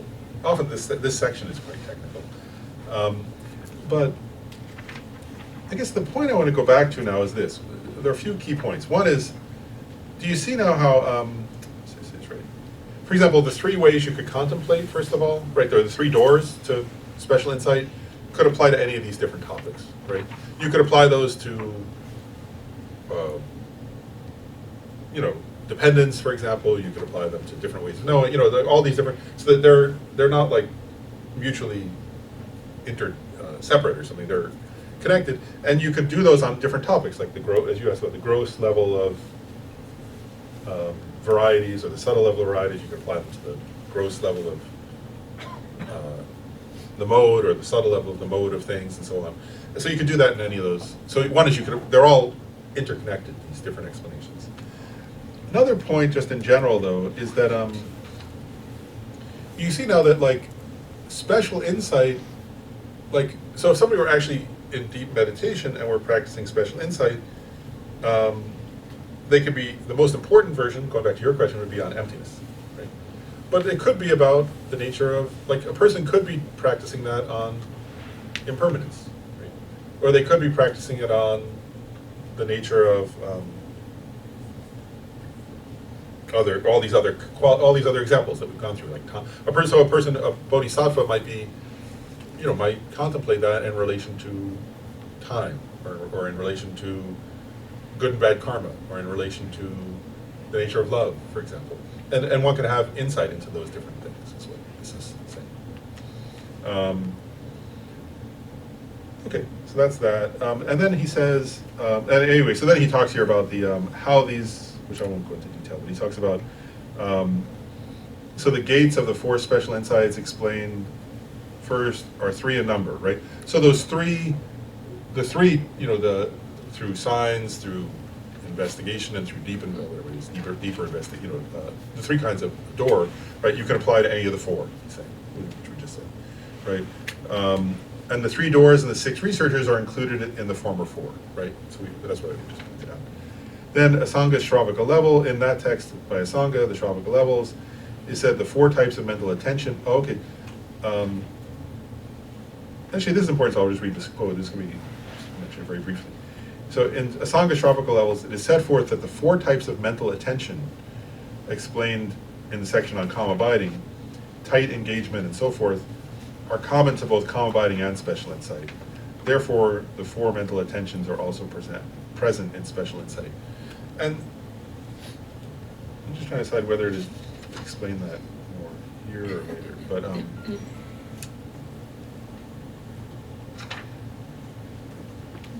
I'll just get to that later. So I'll do one more paragraph because he's going to explain it better later, in more detail later. So he says here, now he gets into, and I'm just going to start this section, then we'll stop. How to cultivate special insight. Explain the meaning of the statement that special insight is cultivated in dependence upon calm abiding.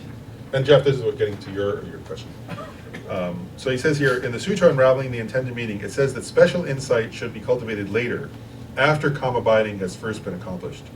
This is also stated similarly in many other texts by Venerable Maitreya, the Bodhisattva levels, the Shravaka levels, by Baba Viveka, Shantideva, Kamalashila, and in his three volumes or three versions of the stages of meditation, and in the instructions on the perfection of wisdom. So, and maybe I'll just explain a little bit because then we'll stop. So what he's starting to say here is that one first achieves calm abiding, and then one achieves special insight. And necessarily, yeah. And that's what he's just said. Right? So he's saying that, and he's saying all these different Buddhist texts agree on that.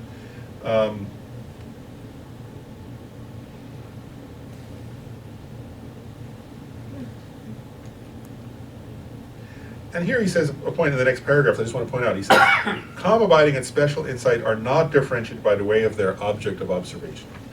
So what he's getting at there is some people have thought, well, special insight means understanding emptiness, for example, right? But what he's saying here is, no, like a person, and this could happen to you all, like, this could be anybody. This is not only historical fact. Like, if you think enough about emptiness, you could gain an inferential cognition of emptiness, where you actually understand emptiness correctly and validly. That's not special insight. That'd be insight, right? You'd have an insight into emptiness. You'd have a valid cognition of emptiness. It would not be special insight because you don't yet have calm abiding, right? And then, so in other words, that's one point. Another point is, to develop calm abiding, he said this in the section on calm abiding, you could develop calm abiding focused on image of a Buddha, right? He taught that in the section on calm abiding. You could develop calm abiding focused on the conventional nature of your own mind. You could develop calm abiding focused on all kinds of topics. But also, it's possible somebody could develop calm abiding if they've already realized emptiness, they could use emptiness as their object of calm abiding. right? And they could begin with, they would just be starting to develop calm abiding. They wouldn't yet have it, but they would focus on emptiness. So that's not special insight is one point, right? They have a valid cognition of emptiness, but it's not special insight because it's not qualified by the power of calm abiding yet. And so he's making a point here, which is sometimes people have had the wrong idea that like calm abiding is about conventional truth objects and special insight's about emptiness. He's saying that's not the case. It's not, you could have special insight about a conventional thing, and you could develop calm abiding based on a conventional thing, and so on. That's not the issue. The issue is that special insight, and this is one way to put it. I'll just summarize it here this way. His point is this: is that you initially develop calm abiding by focusing single-pointedly on something. It could be your breath. It could be the image of a Buddha. It could be any of their limitless things you could use for that, right? But you give rise to your mind observes a certain phenomena, and when you're trying to cultivate calm abiding meditation, what you do is you don't think discursively, right? You bring to mind a certain phenomenon, and you just single-pointedly focus on that. And then you do all these other things, right? You stop your mind from getting distracted, you stop your mind from getting sleepy or too dull, and you just single-pointedly focus on that object, and eventually you develop calm abiding. Does that make sense? So calm abiding is achieved through single-pointed focus without discursive thinking. Special insight, on the other hand, arises through a discursive process. So to give rise to special insight, you have to contemplate. Does that make sense? So it's two different. The one that comes about through single-pointed focus without discursive contemplation, whereas special insight arises because only through a discursive process, that you have to discursively analyze something in order to gain new insight into it. And so he says it's not based on what you're contemplating, it's based on the process. Calm abiding comes about through just single-pointedly, without discursive thought, focusing. Special insight comes about through a contemplative analysis. Does that make sense? I just want to leave off with that so you get the idea of the difference. And for it to be special insight, it has to be qualified by the powerful mind of someone who's achieved calm abiding. And next time we'll go into more detail about how you cultivate calm abiding and so on. And also I'll just remind, so a couple of last things and then we'll conclude. One is, so next time we'll get into that and and we are really coming very close to the end of this text, so it's good timing that next time we meet, at the end of class, like at this time, 12:30, for those who want to participate, we're going to have a discussion about what next, when we finish this text. And the plan is that we'll finish this text, then we're going to do, we'll schedule, not in a row, but 2 different days of half-day or 3/4 day retreats, or one will focus on bodhicitta, another on emptiness. And at the end of the one on emptiness, we'll have a kind of graduation ceremony, when people graduate from this class. So next time we'll talk about that, and then about what next, what we, options for after this series of classes is over. So let's do the dedication of merit. The supreme jewel bodhicitta, where it has not arisen, may it arise and grow. Where it has arisen, may it not decrease, but increase. In the snowy mountain paradise, you the source of good and happiness, all-powerful Chenrezig Tenzin Gyatso, please remain until samsara. Oh, and I don't know if I officially, if I said it to everybody, because last time I mentioned that I asked the question because Cynthia had mentioned about taking the Bodhisattva vows, and I'd asked if people were interested, and a number of people expressed interest, so I talked to Khenchen Rinpoche, and he's agreed. So he's going to give